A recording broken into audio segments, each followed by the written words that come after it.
Welcome, Phil, to say we're not expecting the fire alarm to go off this evening. And if it does, we're going out the building through the doors that we came in by, or there are doors in the far corner.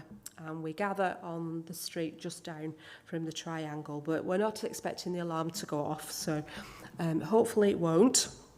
The ladies' toilets are out of action tonight. They're at the end of the toilets are at the end of the corridor. So for ladies, you'll need to use the disabled toilet, which is at the side of the gents, but you can't see it until you get nearer the end of the corridor. After Phil has spoken tonight, there will be refreshments available. There's produce from Palestine and there's marmalade that Kathy has made and is selling for Palestine, and it would just be good to chat together and talk to Phil if you've got any questions for him. But at the end of what Phil's going to say to us, there will be an opportunity for you to ask him questions anyway.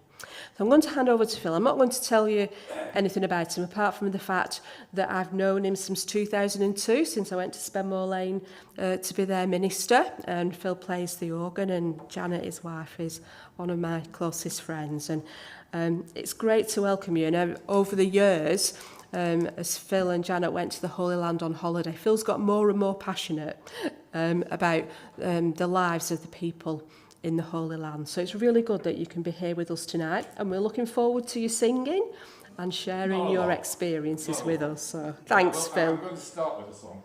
I can do this without dislodging all this. Okay. Is Phil switched on? I thought I'd wait a minute. I'll wait till I've done this and then switch on. All right. Can you hear me? They can't at home, but we can. Oh, they can't at home. Oh, right. Oh, well, sorry.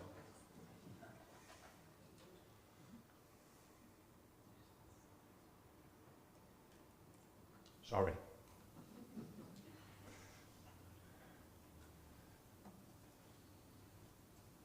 Okay, so it is what it says on the tin. It's my personal experience of how I got involved in all this.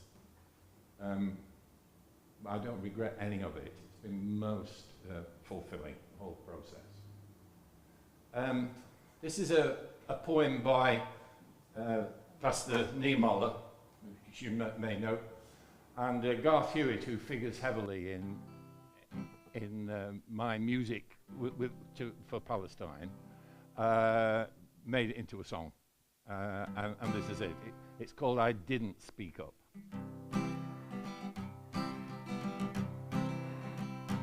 When they came for the communists, I never said a word. I am not a communist, so I pretend I never heard. When they came for the Jews, I was not there. I am not a Jew, so why should I care? Well, I didn't speak up.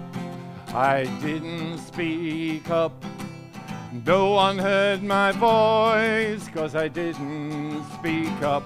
When they came for me, no one heard me call. There was no one left to speak for me at all.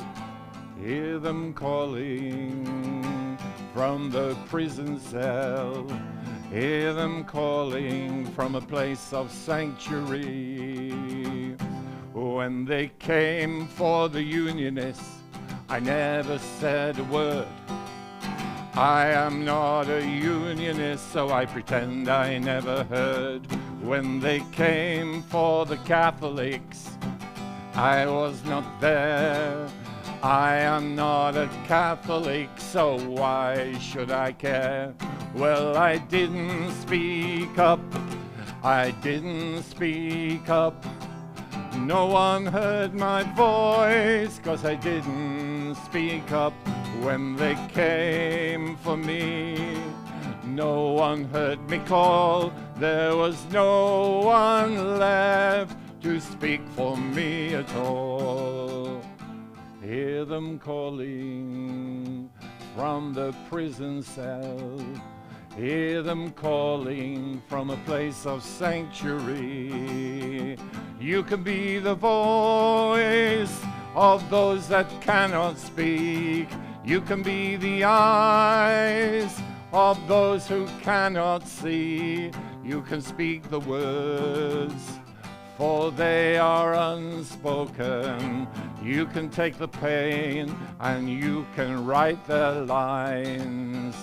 When they came for the Muslim, I never said a word. I am not a Muslim, so I pretend I never heard. When they came for the Palestinians, I was not there. I am not a Palestinian, so why should I care? Well, I didn't speak up. I didn't speak up. No one heard my voice, 'cause I didn't speak up. When they came for me, no one heard me call. There was no one left to speak for me at all. Hear them calling from the prison cell. Hear them calling from a place of sanctuary. Hear them calling from the prison cell.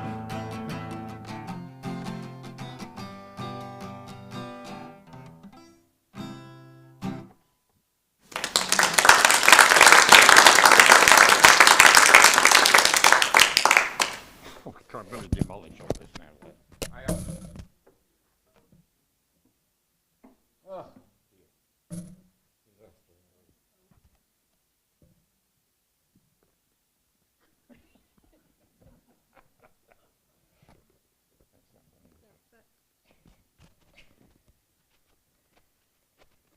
My apologies. I just feel that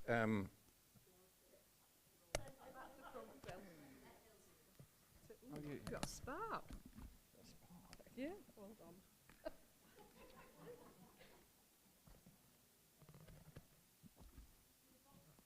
There you go. You have to jingle it yourself. Thank you. The entertainment factor is pretty high at the moment. Yeah, I just felt that particular song tells you about why I'm here.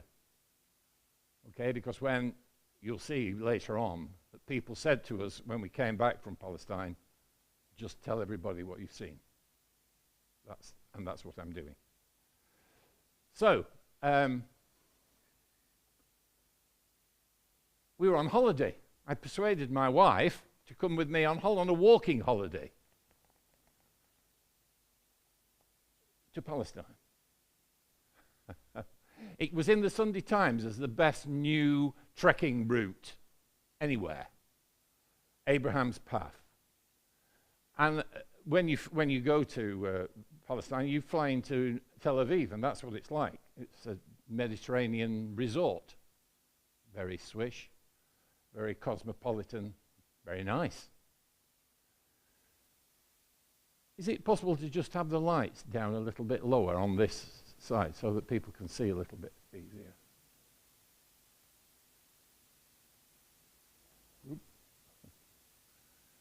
I'm sure lots of you've seen, know this set of photos. Okay. So, is that better? That's better.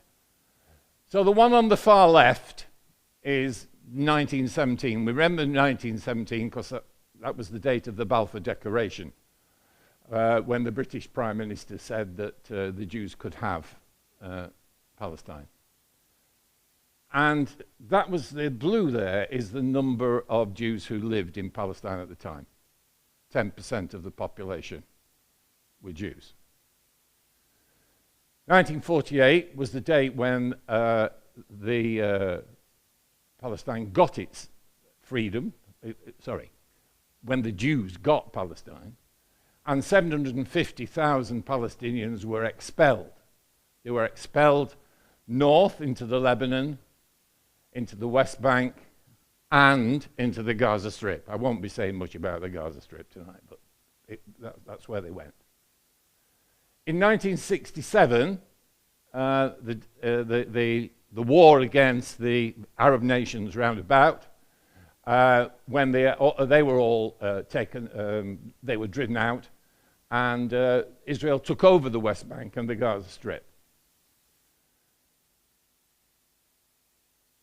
1995 was the Oslo Accords, when they thought they'd sorted it all out with Yasser Arafat and various folk. And a green line was drawn. We'll see the maps for the green line later on. And Palestine, or the whole area of Palestine, the bit in red, okay, the West Bank, was divided into 3 areas: Area A, Area B, and Area C, which we'll talk about again in a little while. So, and 2020 was Trump's idea of what it should be. Okay, let's press on. So we traveled from Tel Aviv into the West Bank to a small town near, which really joins on to Bethlehem. It's called Bet Sahur. And it's a Christian town, very much so, and this is one of the Orthodox churches in Bet Sahur. And this was my first eye-opener. Okay? What you are looking at, ladies and gentlemen, there on the hilltop is a settlement, an Israeli settlement on Palestinian land. Okay? I thought settlements were small things, you know, with first of all a few caravans show up and then they build houses on it and so on. But look at that. I think, is it 40,000 people live there? When you hear on the news that, you know, they've agreed, as they have this week, to build another 3,000 units, those are the kind of things that we're talking about. Anyway, I was shocked by that.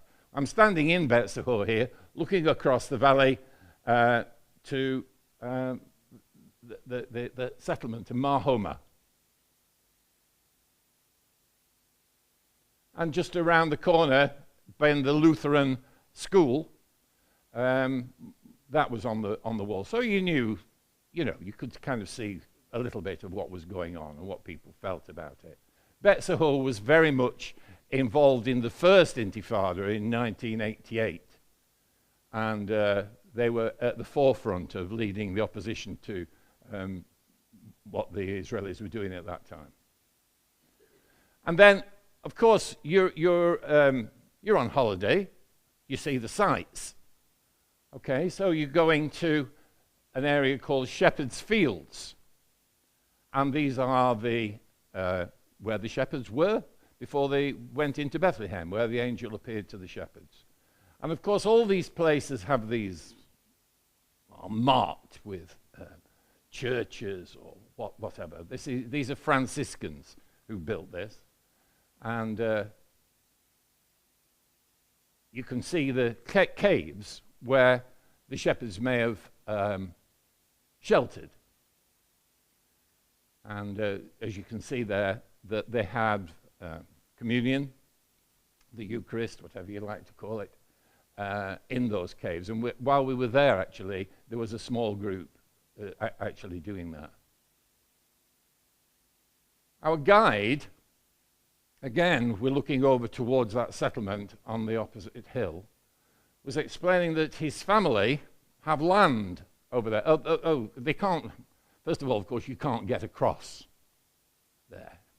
Okay, there isn't a wall there. I think there might be a wall. The wall may have extended that far now, but there wasn't a wall. This was 2014, 10 years ago just. But you still couldn't get across to there. And his family had land on the other side of where they were. So they were cut off from the land. This is very common practice anywhere near the boundaries. So, what is an Israeli settlement? They're all illegal by international law. You're not supposed to take over a country and then build on it. And the combined number of settlers is about 700,000. It'll have gone up since this was put on. And in the West Bank as a whole, you can see 460,000. And in East Jerusalem itself, there are 220,000. The East Jerusalem is the area in yellow that you see, and that bit of the kidney shape, because the West Bank shaped like a kidney. That's the bit that is Jerusalem, West Jerusalem, and the yellow bit is East Jerusalem.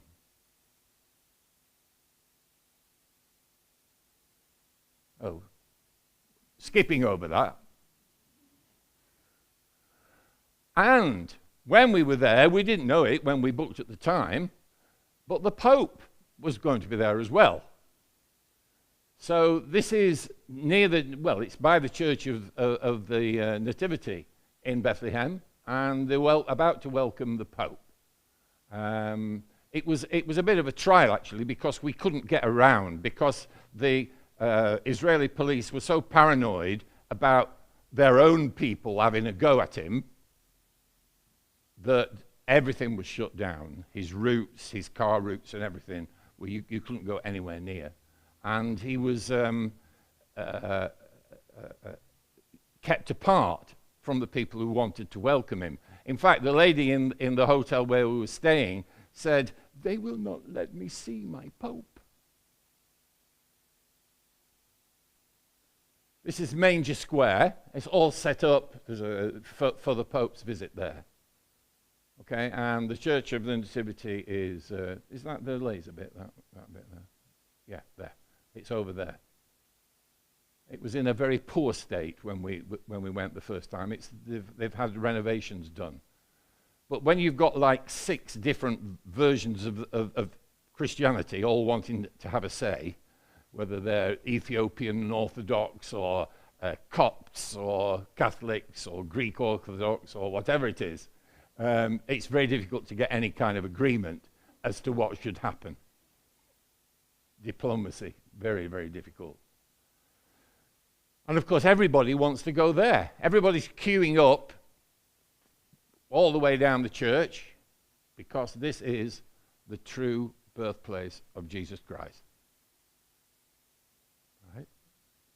And every person who turns up there and stands in front of it and takes a picture like I did, or do whatever they do, this is the true birthplace of Jesus Christ. This is the true birthplace of Jesus Christ, and so on. Okay. So, you can cope with a fair amount of that kind of stuff.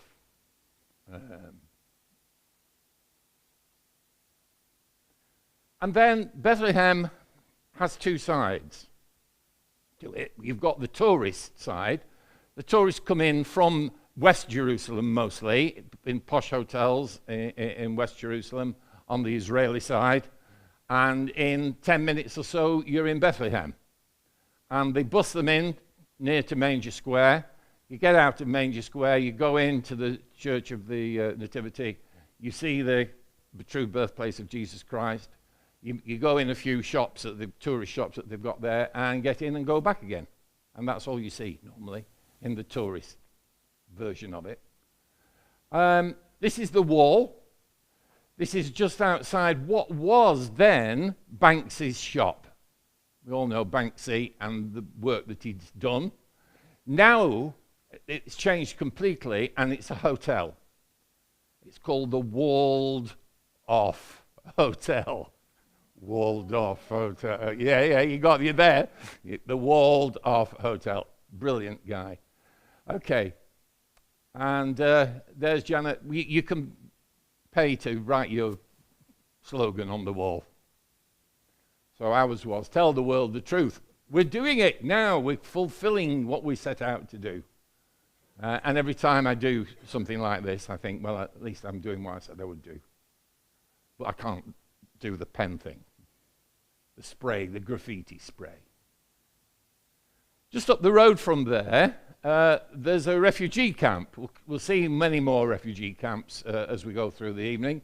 This is Dahisha refugee camp, and just by the side of that was the entrance at one time, and by the side you've got UN Resolution 194, which says basically that the refugees from 1948 are going to go back to their homes very soon. We know that, and the people themselves thought that they were going to go back. And they will be recompensed for the inconvenience by, whatever authorities they were, and so on. So, yeah, that was very soon after. So you got a tent. So these were tented villages, a bit like you see now in Gaza. Yeah? You got a tent, and of course after 2 or 3 weeks they didn't go back. They were still there. And 2 or 3 months, and 6 months, and it carried on. So they were allowed, on the same space as they pitched their tent, they were allowed to build something more solid. Looks like a block house, doesn't it? That's what it is. That's one of the original ones. And they're decorated with these kind of pictures. Okay, I don't think that's not original. I'm not sure whether that's an original Banksy or not. It's a copy of an original Banksy, I think. And that's what the refugee camp looks like today. The only way that they could accommodate their families as their families grew was to go upwards. And they're pretty ramshackle, as you can see. And the electricity and everything else, the facilities have been very difficult to get in there. So that's the refugee camp as it is today. Yes. Well, as if it was 10 years ago, but it's still the same. 2014. It's still the same. The thing about the building things is that the authorities won't let you build anything. Okay? You would apply for planning permission to build a house or an extension to a house, and they will say no. And if you do go ahead and build it because you need something else, what do? They come and take it down. Or they'll come and take it down, and then they'll charge you for doing it. They'll make you pay. So to avoid that, you have to demolish your own house. This is Hebron. Hebron is perhaps the most depressing place that we've been to. This is Hebron. Again, everything's built on a hill, isn't it? Here you've got the menorah, is that the right word? Yeah. On the top that's lit up at night, and the Israeli army post at the top there, and it's looking over the town here. When we arrived, we saw these, we got pulled into this car park, and there were these 2 little boys there, sat on their steps, with these beaming smiles. What on earth's that about? What are they doing? Climbing out of their window down those steps. Well, outside the front door, that's what they had. So to go anywhere, you had to go through that. And that's what Hebron's like. And if you want to travel around the town, you've got these barriers. So there's no traffic can go along these roads. I know I heard something when I was there, whichever time it was, when they said that the Israeli army can close down the whole of the West Bank in a matter of a few minutes. Everything. There are barriers everywhere which they can pull down. Stop any kind of movement whatsoever. Hebron was famous for its market. This is what remains of the market. It's a tourist market now. There are only foreign tourists who are allowed to go in there.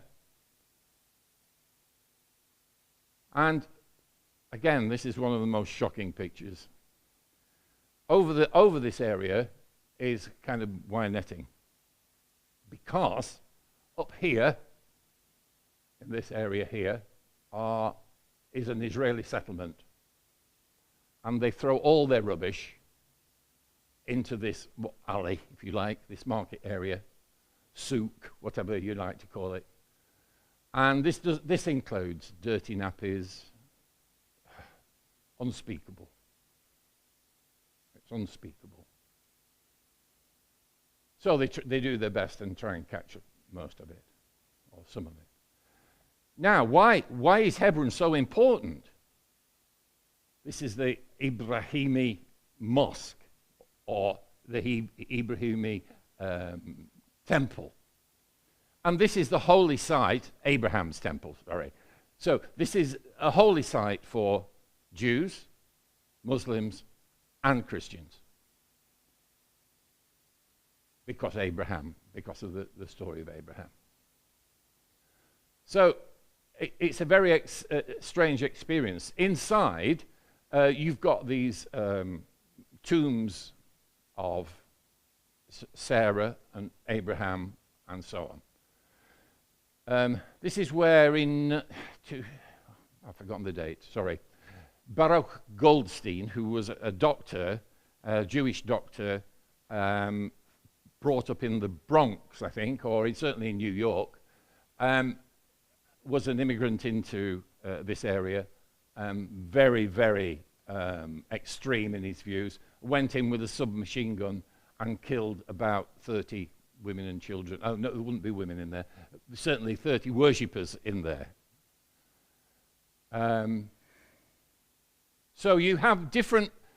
the Jews and Muslims can't go in the same entrance. You have an entrance for Muslims, and you have an entrance for Jews.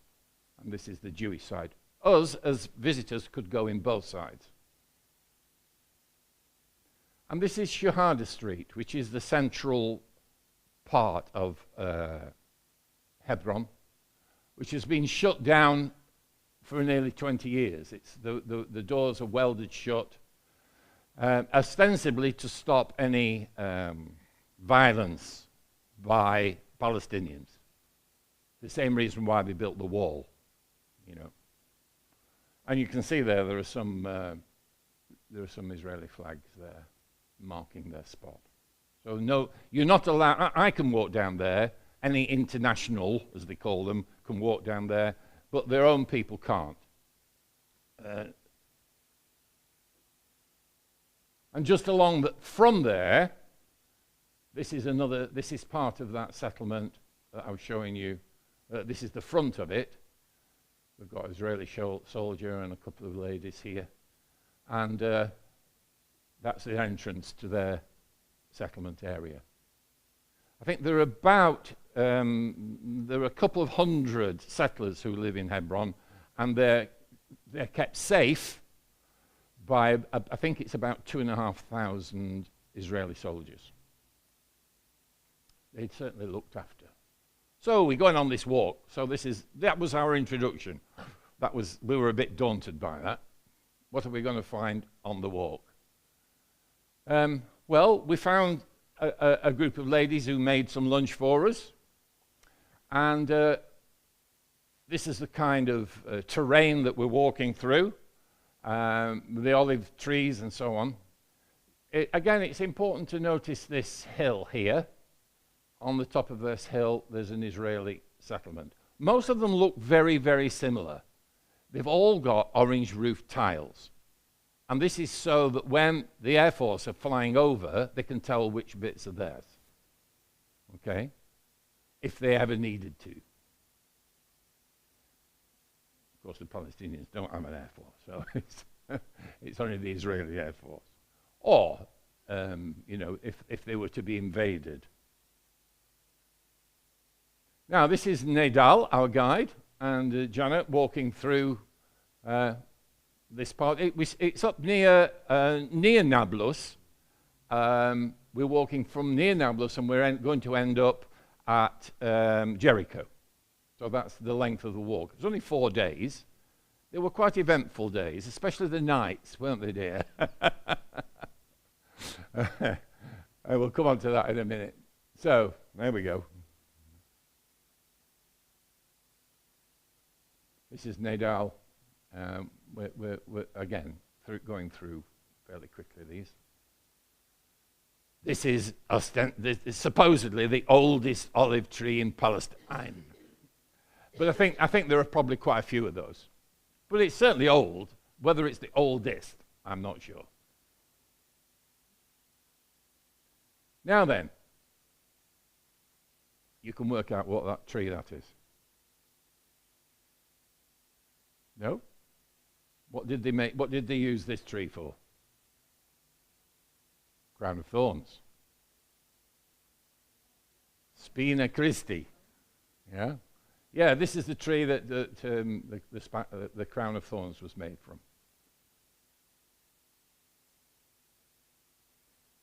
Here we are. Not all easy walking. And Nadal was there ready to make a cup of tea when you'd done a bit of exercise. And he was very good at lighting a fire. He carried his kettle in his backpack. Kettle, tea. I'm not sure. Did he carry the water? Or I can't remember where he got the water from. It was very hot. No obvious source of water.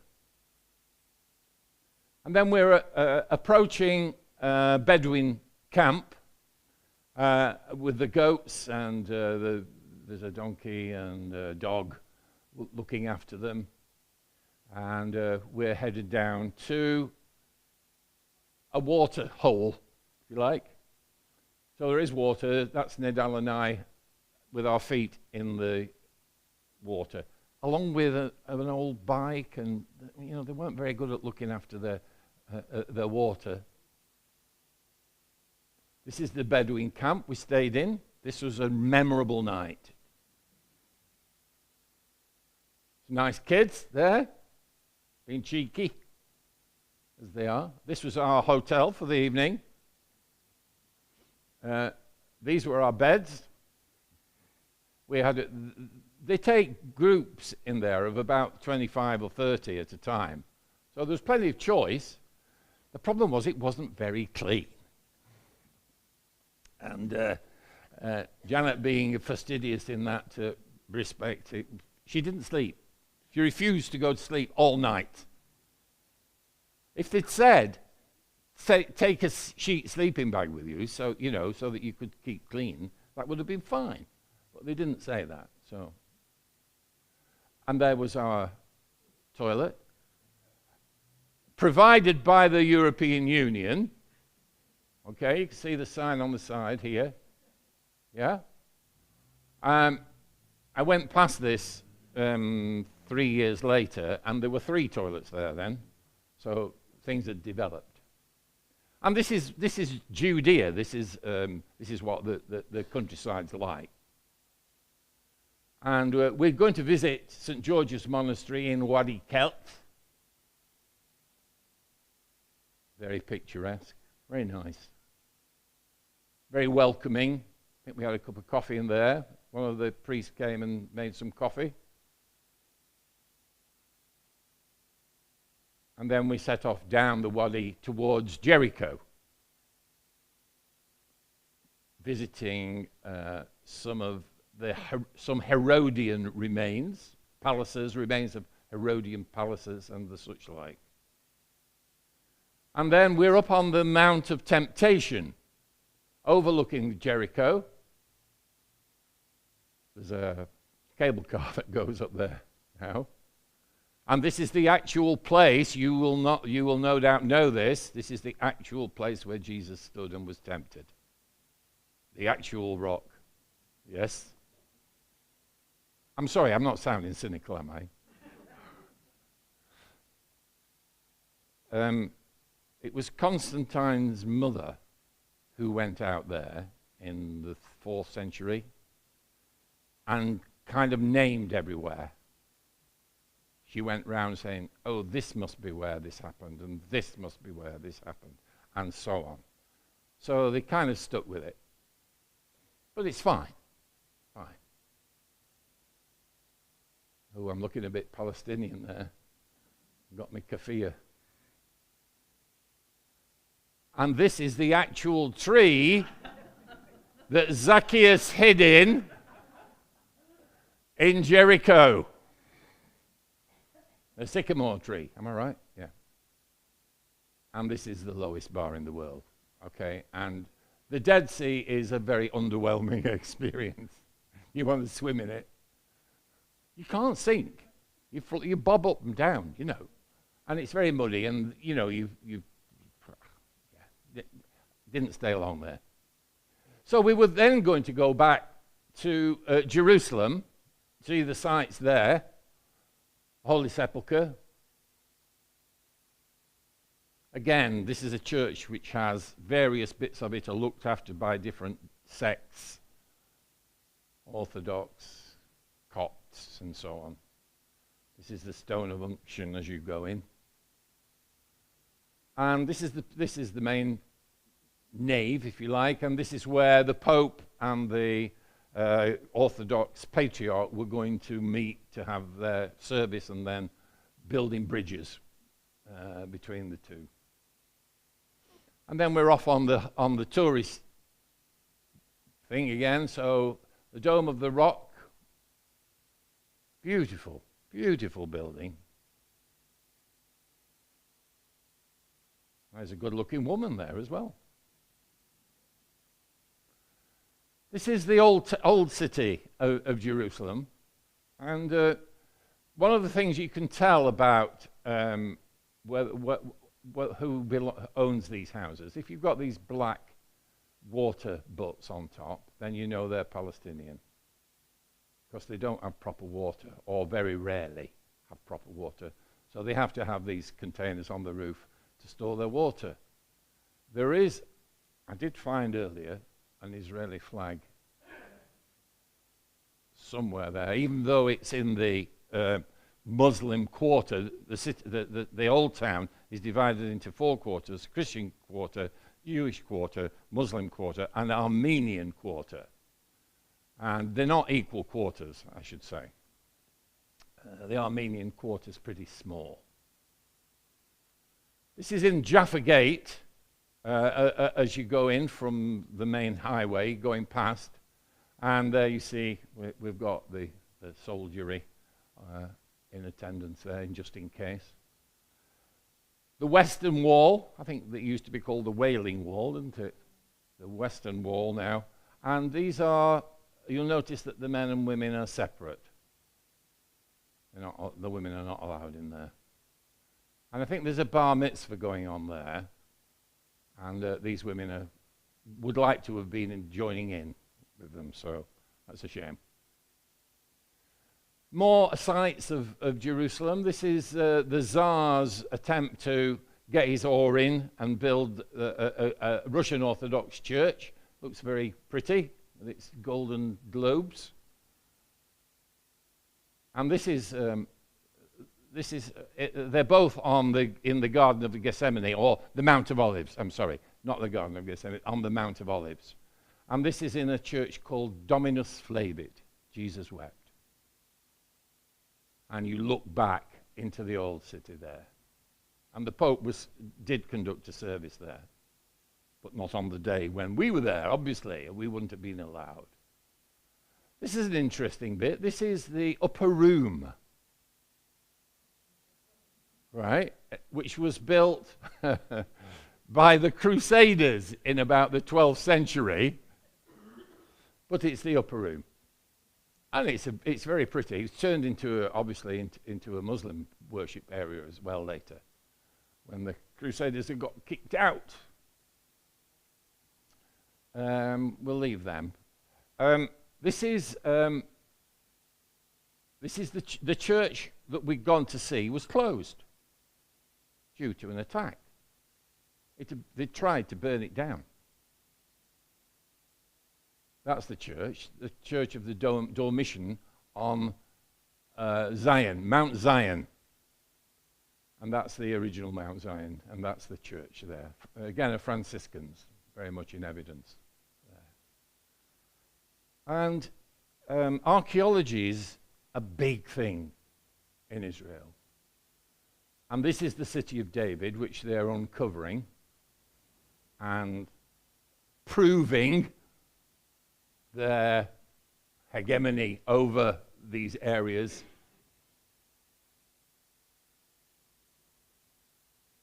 And this is an amazing thing, Hezekiah's tunnels. He'll tell me the story of Hezekiah. I think he was besieged, or, was it? He was trapped in there, and to get the water into the city, they dug these from either end. This is how many hundreds of years BC. And they were within a smidgen of each other when they got together, when they came together. So how on earth they did that? Clever people. And of course there's water running in it, so we're walking in water there. And that leads to the pool of Siloam. So all these nice touristy things that you can do. It's an amazing place. It's beautiful. Okay. And this is the where the tomb. And this was amusing because, well, it wasn't amusing, but it looked like it was looked after like ladies from the National Trust. Most of them were English, and it was beautified, as you can see. Yeah, that's supposed to be the empty tomb. It's next to the bus station on the Nablus Road. And just up the road from there is an important building. This is St. George's Cathedral, which is the home of the Anglican Church in Jerusalem. We'll come back to that right at the end of the... There it is. So 2 years later, I decided that I'd seen enough. I wanted to go back. In fact, the gentleman who got me into doing this is here with us tonight. Of course, Dave Hall was the pastor at Wigan Baptist and introduced me to a chap called John Logan. And I got involved with a group called Friends of Sabeel. And Friends of Sabeel, I got involved with them. Zaytun, the oil that we've brought tonight. So we're going. I decided I didn't want to go flying to Tel Aviv. I wanted to go through Amman, because I wanted to go back to Amman in Jordan to see some friends who I'd met on a previous trip. Something else. And this is the way in. You've still got to go through Israeli security and so on. Jordanian security and then Israeli security. And this kind of no man's land that goes on through the Jordan Valley for a couple of miles before they drop you off. And this is an interesting chap. He works for a group called ICAD, Israeli Campaign Against Home Demolitions. And they're very active. The chap is, the main chap is called Jeff Halper. And he comes over here and does his talks there. But this chap was explaining to us, because we're standing just outside Jerusalem, and he's pointing over East Jerusalem, and he's showing us all that we can see there, what's happening in East Jerusalem. Sorry, I'll just go back to that. This is the Mount of Olives here. There's that church, the Dominus Flevit church, and this area here is a massive Jewish burial ground, and you have to be pretty important to get buried on that side, as you could imagine. This is all in East Jerusalem. Here. This is all East Jerusalem. And all around in East Jerusalem, there's building work going on because they're settlements. They're new buildings for Israelis. There's East Jerusalem. And in East Jerusalem, there are 220,000 settlers. This was, I think, 2020, this map came out. And 345,000 Palestinians. So it's a big expanding area of settlement for Israelis. And running through and round that is the wall, of course. You can see. It doesn't go in a straight line. You can see that bit at the top there. And these bits, it was designed, if you like, to stop people getting to their land.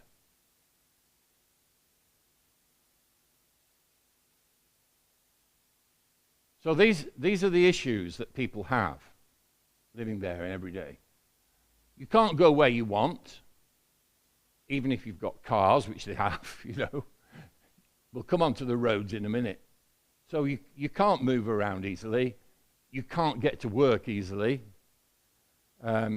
People who work in West Jerusalem have to queue up with special passes from like 5 o'clock in the morning in order to get through.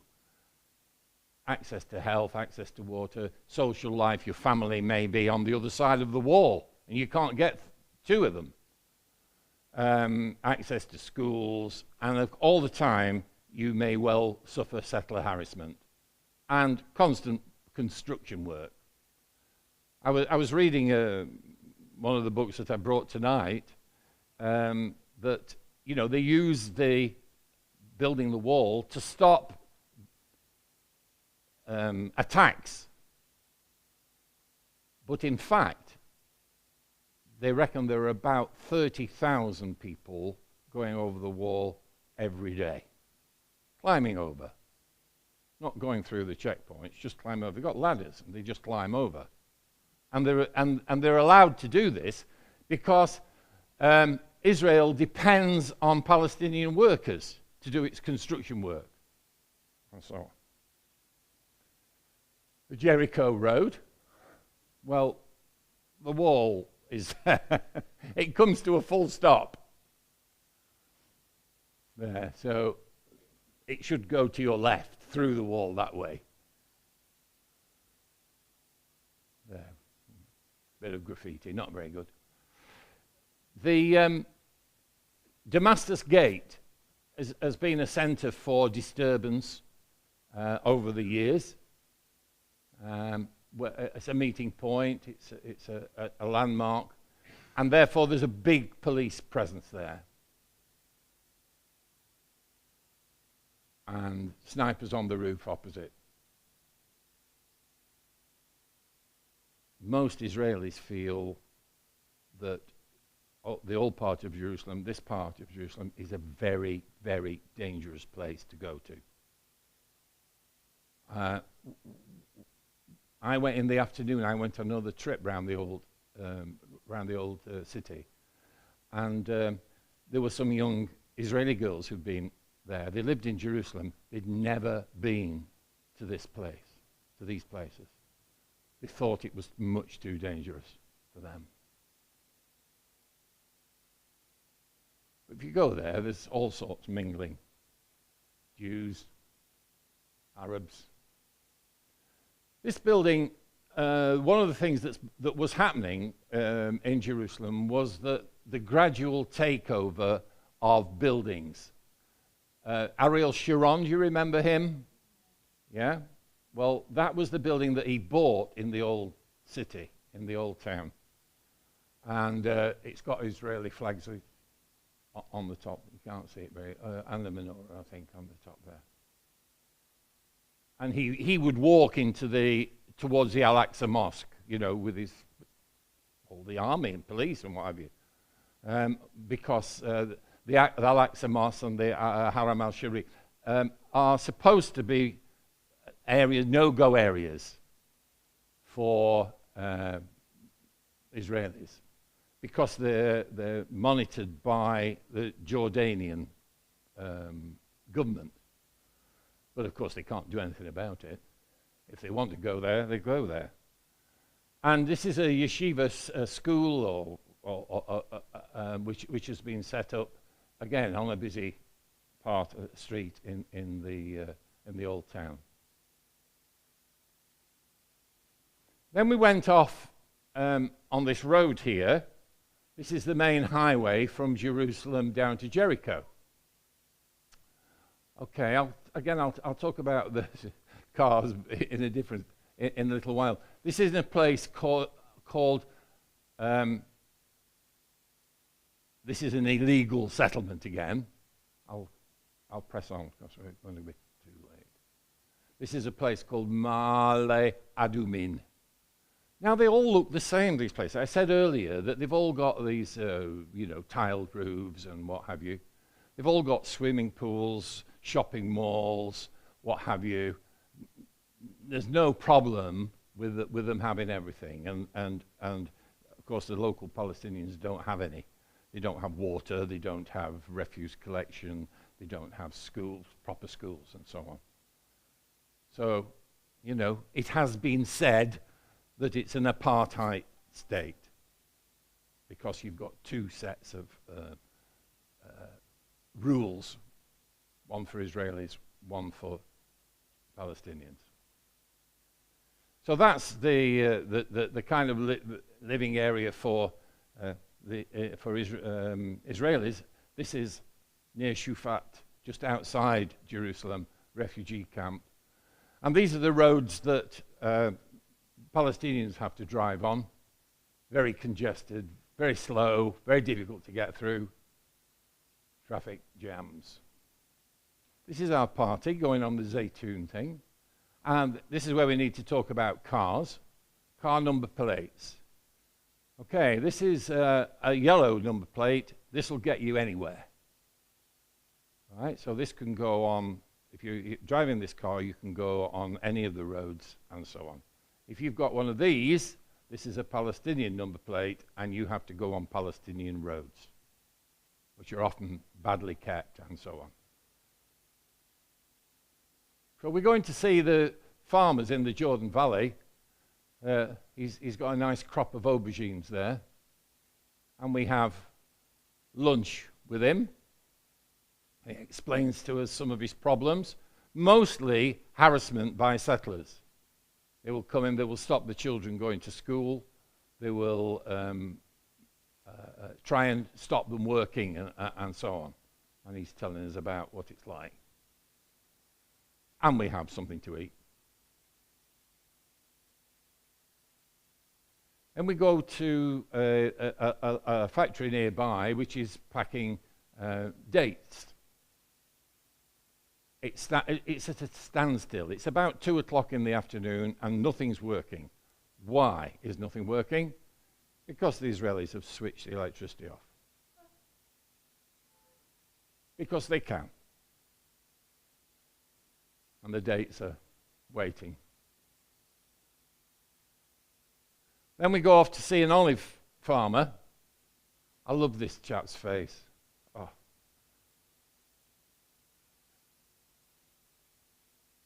And his family out in the olive grove.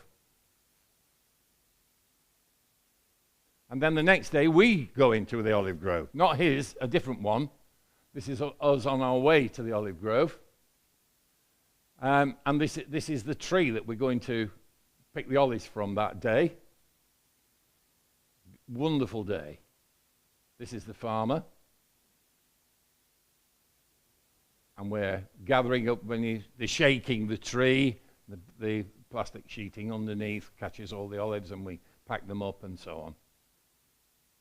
And if you're an olive farmer's son, you join in as well.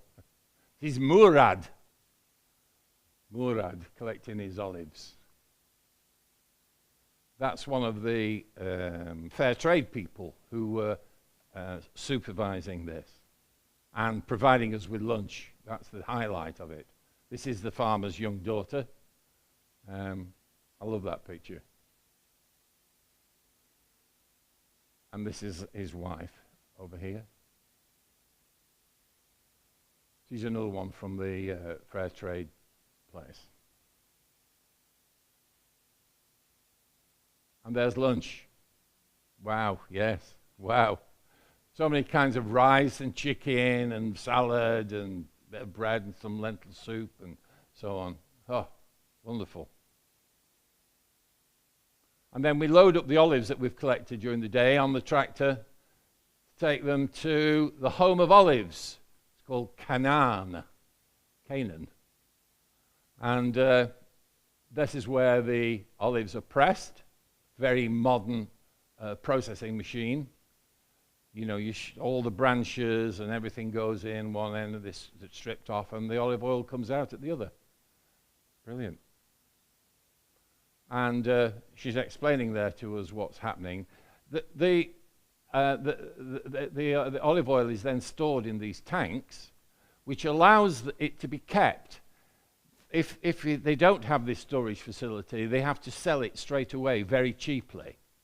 And so the farmers get a very poor price.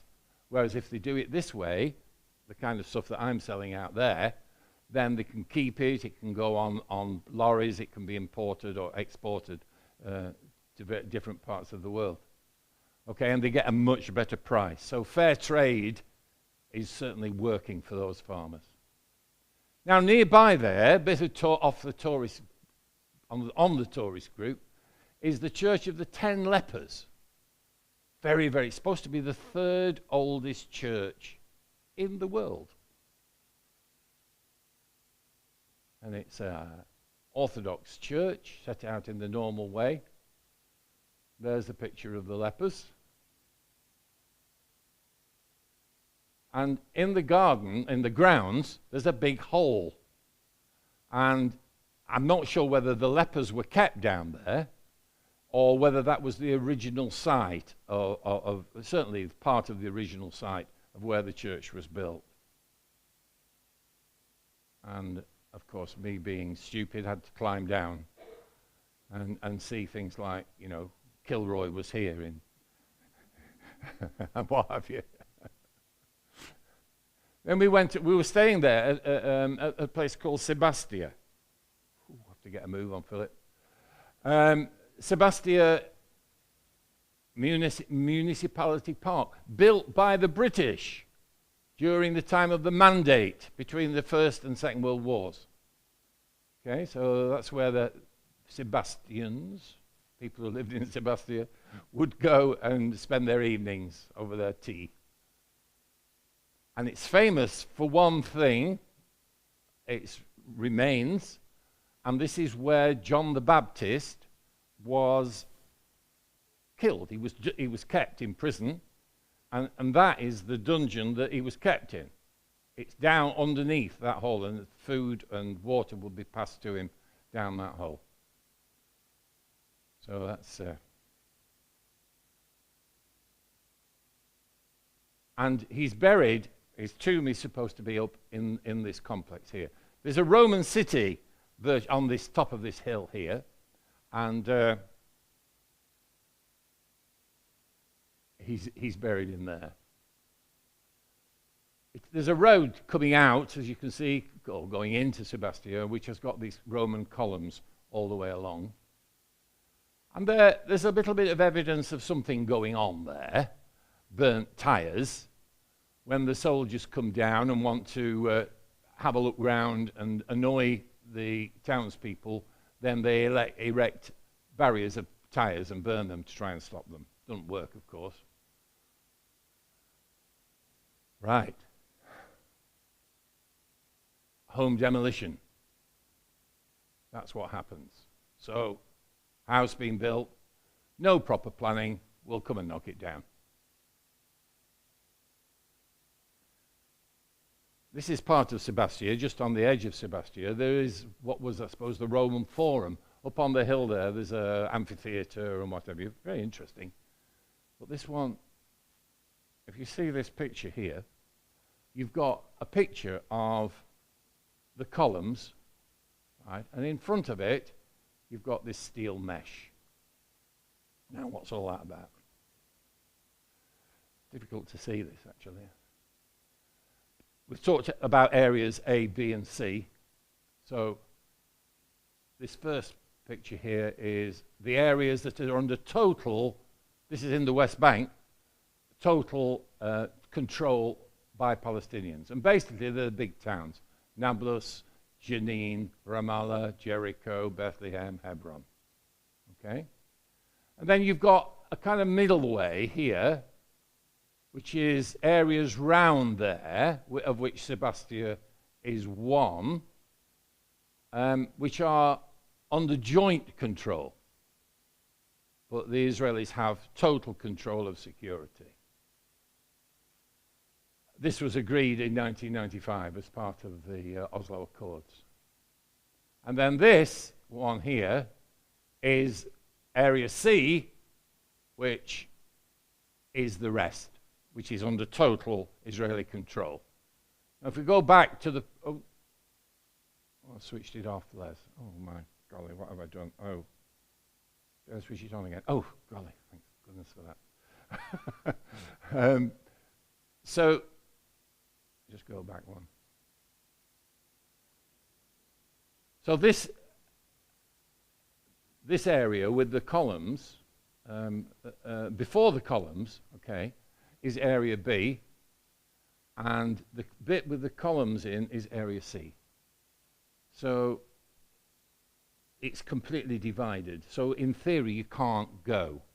The local people can't go from one area to another.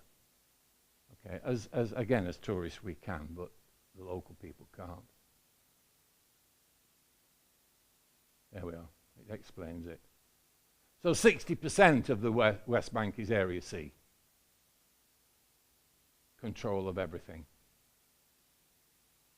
This is the local settlement. It was in fact the base of the Jordanian army, which was kicked out in 1967.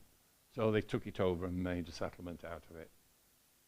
And the town of Nablus is over there, in this valley here. We're going to have a look at Nablus now. It is one of those areas of Area A, so it's under total control. The Israelis expect the Palestinian police to enforce their law and order in it. So there we see the local gendarmerie on patrol. It was in fact, I'm not sure whether it was a Friday or when we were there. Anyway, there was nobody there. It was empty. We're in the market area, and there's nobody around apart from the people who live nearby in the streets nearby. Nablus was one of the centers of the Second Intifada, which the Israelis had great difficulty getting rid of. They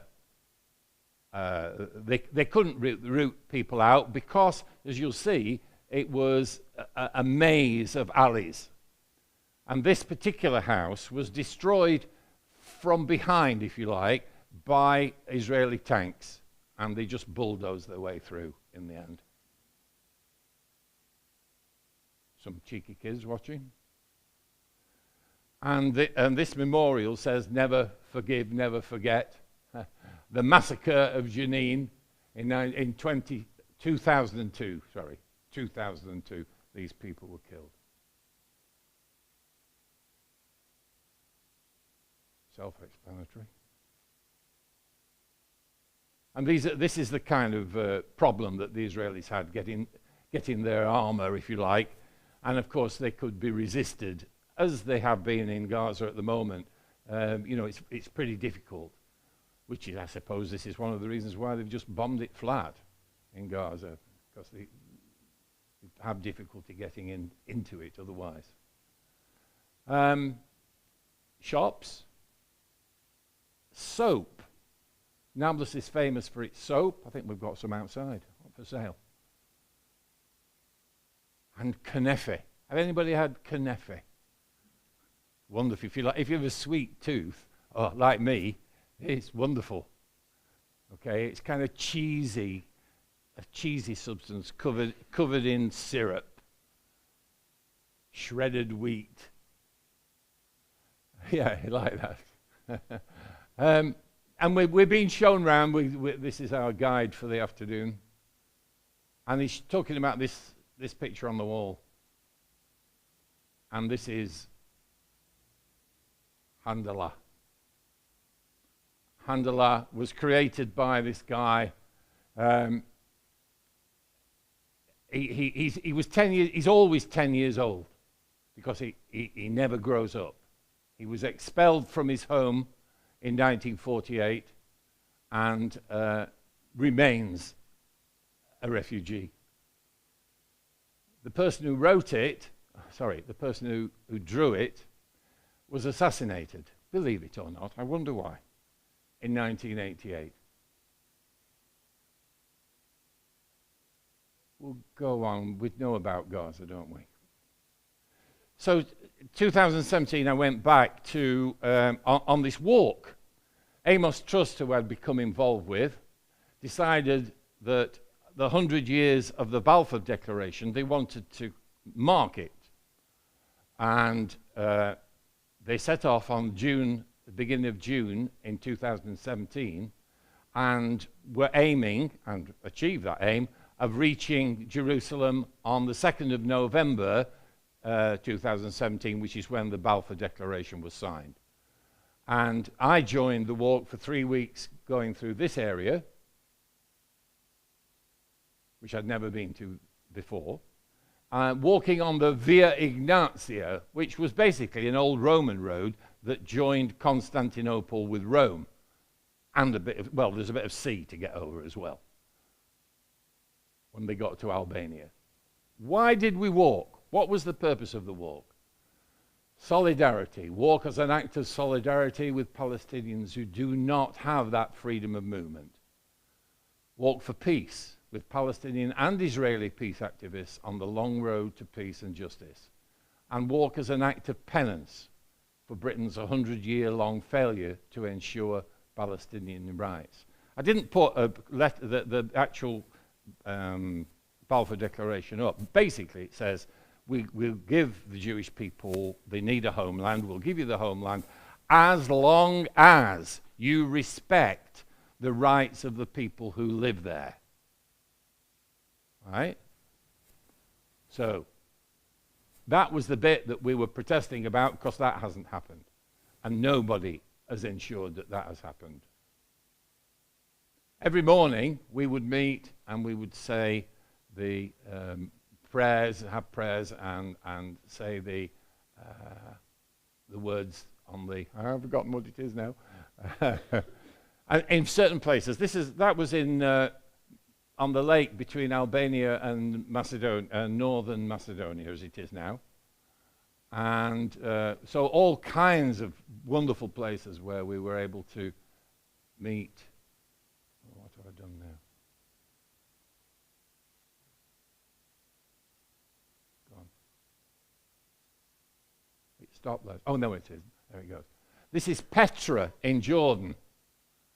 So, if you've anybody been to Petra? Yeah, wonderful place. Wonderful place.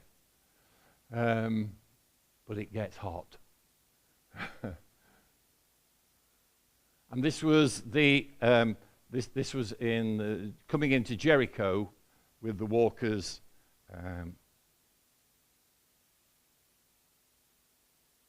The entry into Jericho. This is near that camp which Janet had such an exciting time in. It's very close to there. And you see there an area there that's been fenced off. This is going to be a settlement.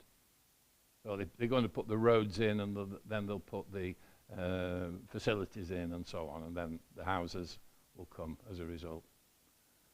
South of Hebron, we walked all the way through these areas. The South Hebron Hills has become a flashpoint, if you like, for Israeli settlers harassing the local, basically most of them are farmers. The village of Al-Khair. Now there is an Israeli settlement. They're cheek by jowl. There's just a wire fence in between. You'll see there. We're walking up the road to the settlement, and that is the Israeli settlement next to it there. Okay, they've got electricity, they've got water, they've got all the facilities there, and this village don't have any. And they've tried to put in solar equipment and things like that to provide them, and they just come, the Israeli army just come and knock it down. So and this is the boundary, and it looks like all these places look like, they look like something out of California, you know. Roads and nice houses and all that. And people go there because they're cheap, they're subsidized by the government. And they have special roads built so they can zoom off and go to their offices in Jerusalem or wherever. So it's, that's how they entice people there.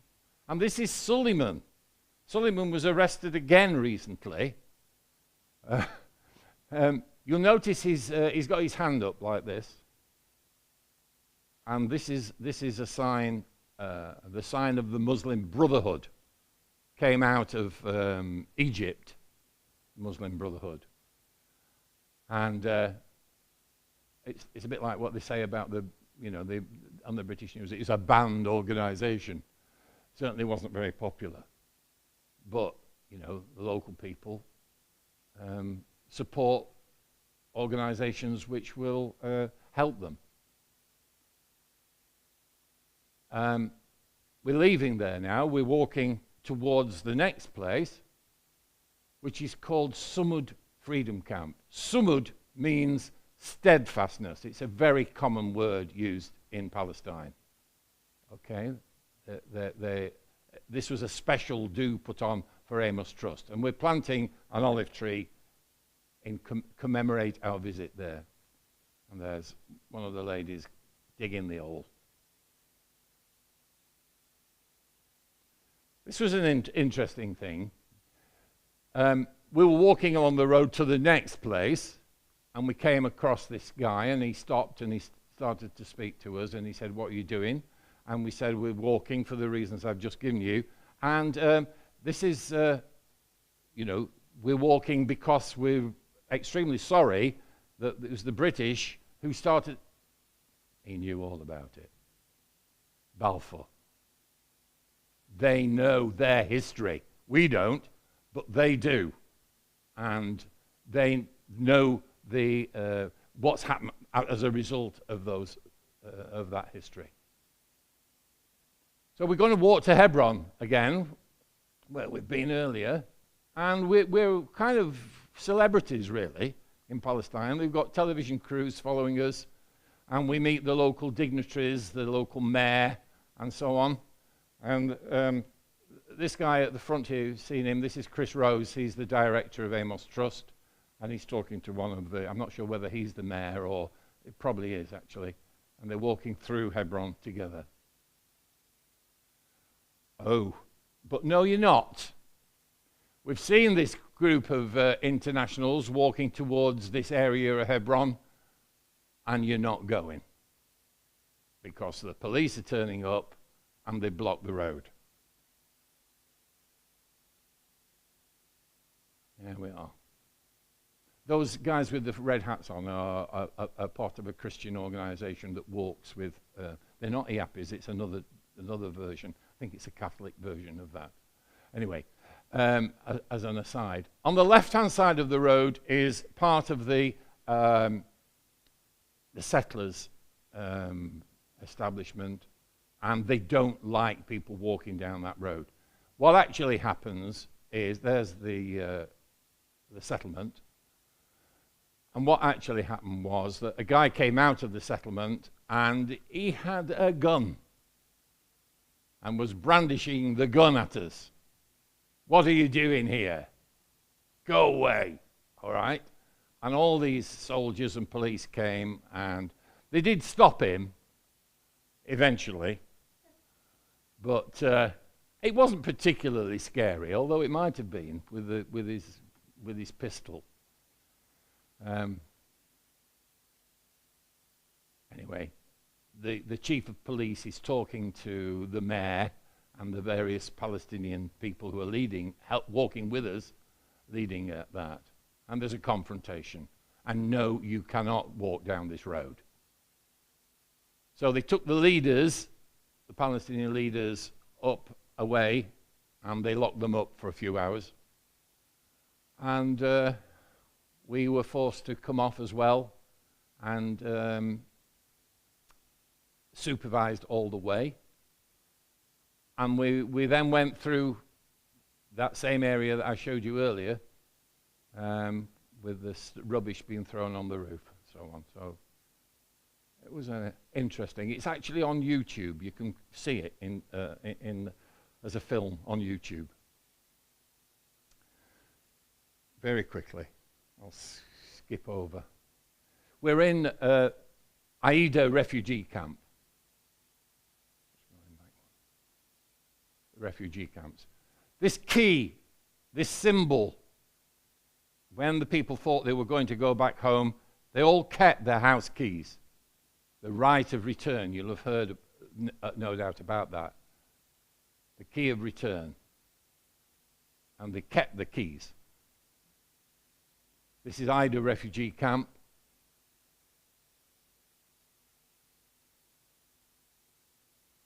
Right next to the wall. It's supposed to be the most tear-gassed place on the planet. The Israelis in this post here just fire tear gas across the road into the housing. And it has the highest concentration of attack from tear gas anywhere, apparently. And as you can see, the locals have done their artwork on the walls.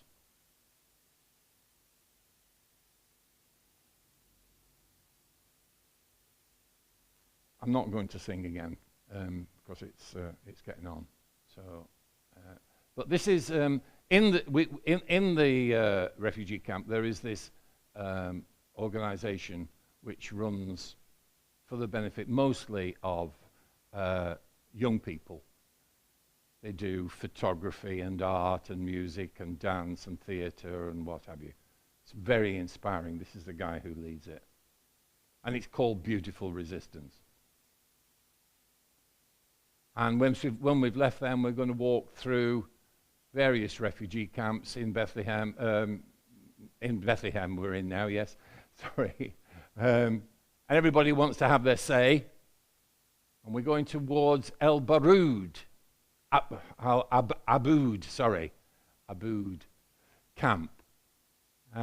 This is, you've all been heard of the last few weeks of UNRWA. Yeah, well, this is an UNRWA camp. This is the what provides education for the local people. UNRWA camp. And in fact, I was looking at a picture today of a school in Gaza that has been bombed, and it looks like that. It's been destroyed, obviously, but you could imagine that that is the same building run by UNRWA again. So we had a game of footy against them. So those of us who could still run, which wasn't me. And that's what UNRWA do. They provide the services that the local people need. And nearby is a house that Amos Trust have been helping to rebuild, and people will go out on for 2 or 3 weeks and will help to do that. The first floor. Obviously, they've got to build the upper.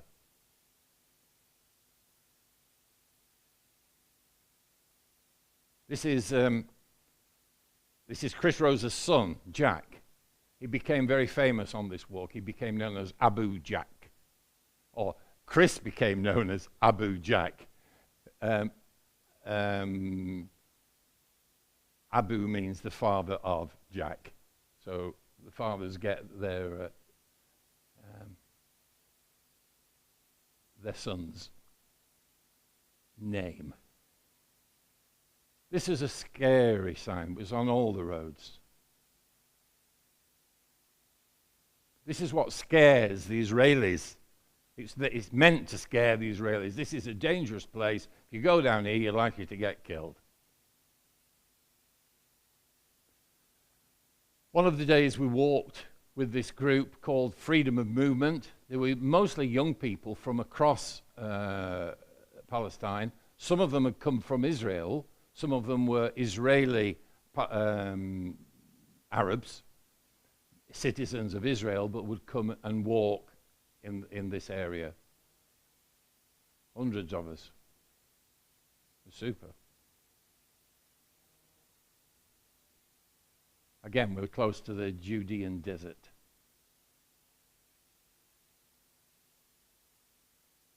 And then finally, we make our way into Jerusalem.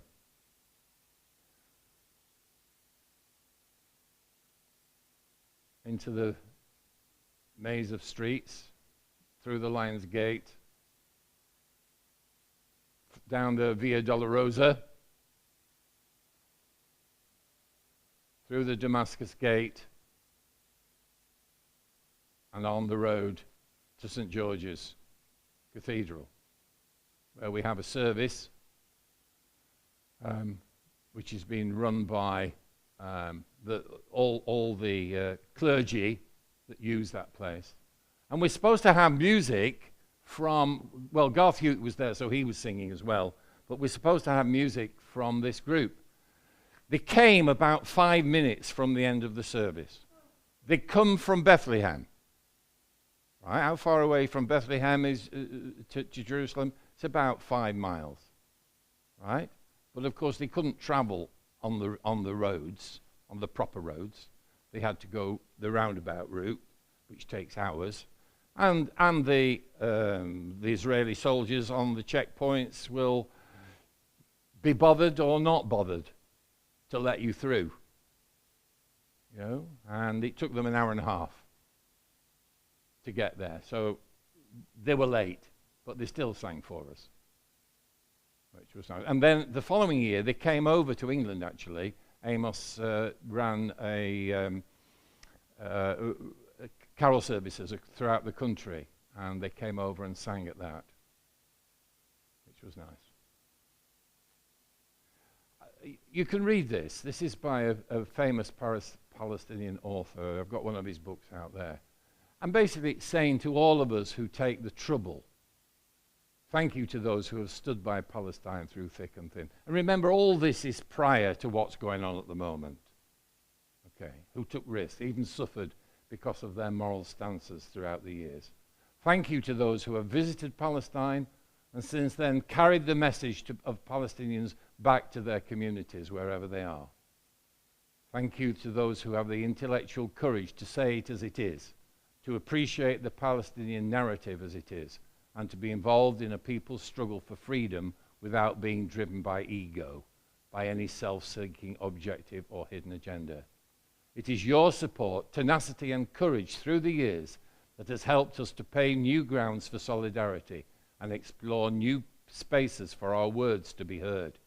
Our message is now being heard the world over, despite everything that is being done to muffle our voices and to shut us out altogether.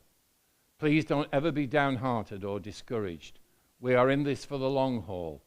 100 years after Balfour, 70 years after the Nakba, 50 years after the Israeli occupation of the West Bank, Jerusalem and Gaza, Palestinians are still there, standing, resisting, and are as determined to achieve their coveted freedom. Your solidarity is a major pillar in our struggle, and for that we say thank you. So I'd like to say thank you to you for listening and for letting me go on too long. My wife will kill me.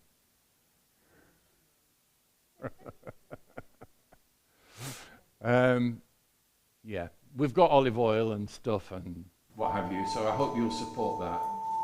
And yeah, ask any questions. Any questions? Anybody would like to ask? Martin at the back. I'll go to the back.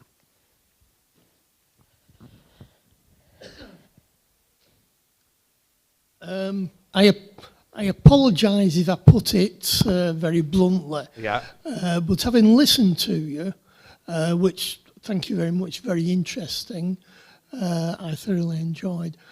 Am I correct to put it very simply, in a nutshell, that the root problem was caused by the uncontrolled immigration under the Balfour Agreement, which caused displacement of the Arabs, Yeah, and has led to so much bitterness and hatred? Yeah. What I find so difficult to understand, I can understand all this, Yeah. and I accept all the bitterness and hatred, but if supposing hypothetically you had an Arab stood here and an Israeli stood here, and both set forward three things for peace, what would you think it would take? I don't think anybody knows that, do they?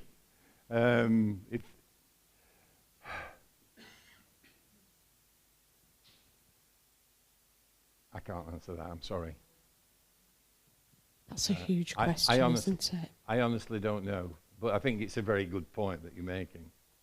You see, that when we were there, we spoke to people. When we were sitting in Hebron, having a drink or whatever, after we'd walked up Shuhada Street and seen that, and we met some. And the tour guides can't walk with you; they have to stay, and you walk on your own and then come back.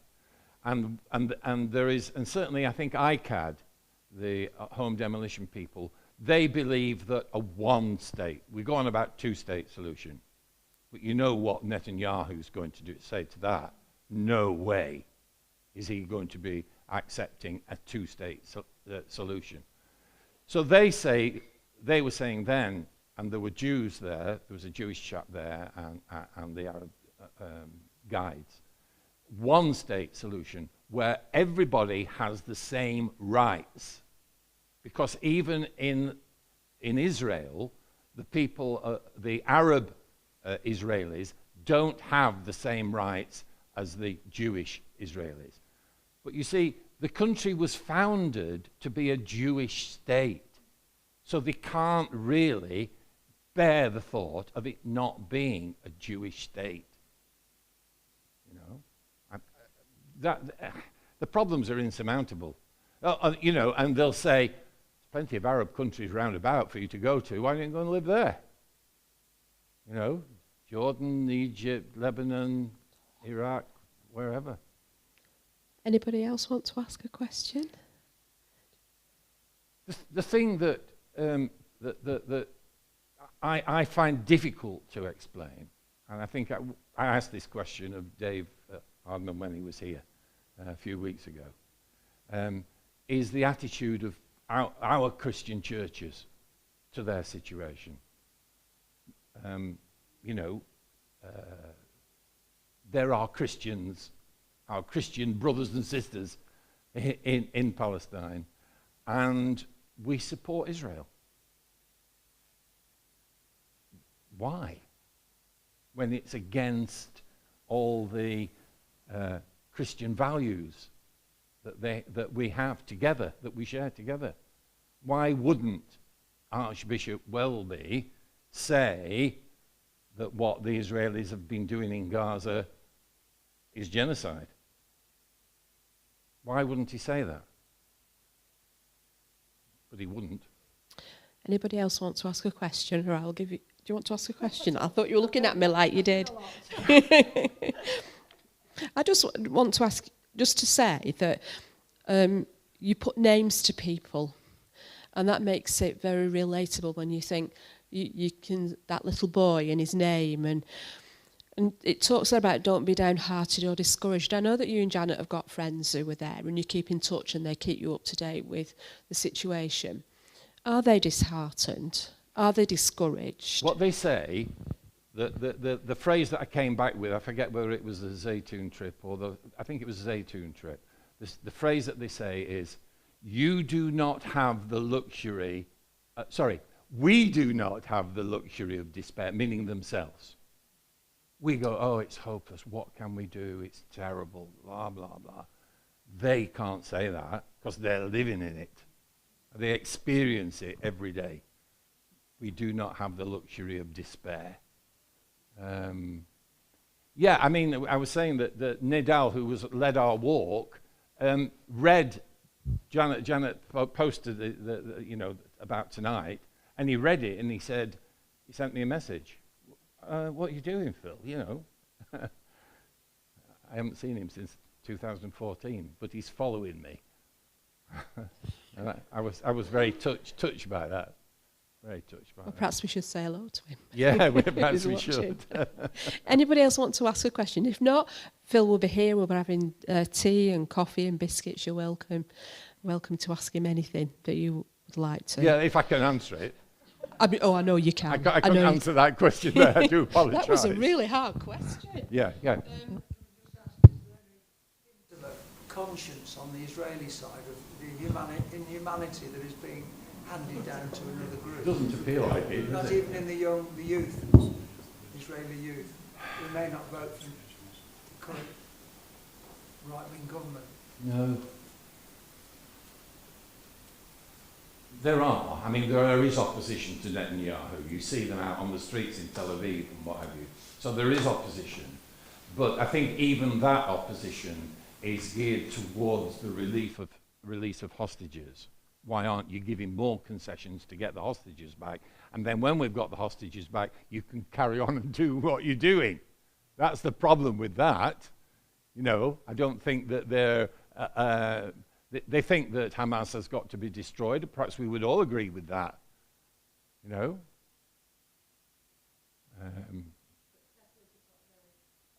Powerful voice in the government, haven't they? Yeah. Thank you so much. There's tea and coffee and biscuits and an opportunity to ask Phil questions if you'd like to. Kathy's made some homemade marmalade and that's for sale tonight. And the money from that is going to be given to Dave Hardman on Sunday. Dave, who is the liaison officer for the Methodist Church, is coming to the Triangle again on Sunday. Dave will preach and we'll share in communion together. So if you're able to come on Sunday morning, it would be really wonderful to see you.